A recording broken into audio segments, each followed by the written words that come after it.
Hey, welcome back, everybody, to our series, first week of our series called Be Humble.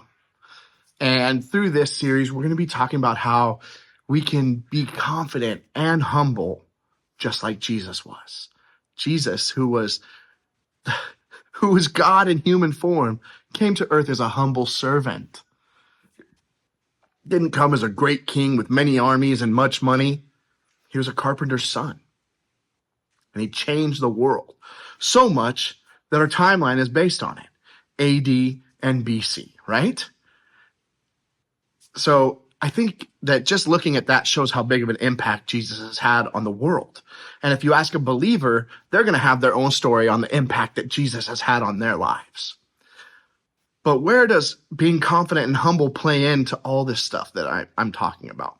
Well, have you ever played a game against somebody and you're like, after you win, you're like, we annihilated you. You didn't stand a chance, right? I know I've been there. I don't know about you and your family, but me and my family, we're super competitive.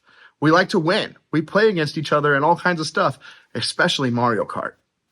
And when we're playing these games, we can get competitive, but there's a way to be confident in your ability to win while still remaining humble. And I think that a lot goes into this, because when we think of pride, we think of being prideful. Well, there's a difference between having pride in something, which means it has value, and being prideful, which is being full of arrogance and feeding off of the things that make others feel bad but make you feel good, right?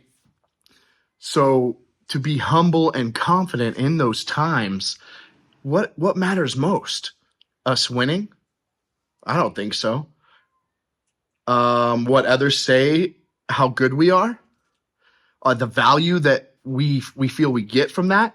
And that's where I think the key point is when other people say, oh, you're so good at this, it brings value to us. But once that's all stripped away, what's left? I'll tell you what God says about us. God says that we are greatly loved, that we're created in his image, that we're created with a purpose. And we get to be used by God in amazing situations. And people see that.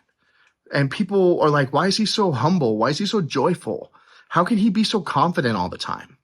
And in these moments, we are able to share what God has done for us.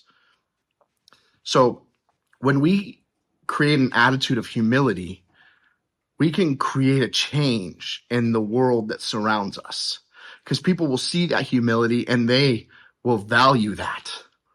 So take pride in your humility, because remember, when we take pride in something, we have value. We're not being prideful about our humility. So as you head into this week, take pride in being humble. Take pride in lifting others up. You know, in James, it says, humble yourselves before the Lord and he will lift you up. When we're humble, God is able to pick us up and use us. He's able to lift us up into positions of leadership where we can lead others to lead confidently and humbly in their lives.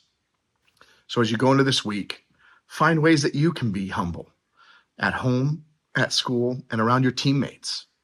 Take care, everybody.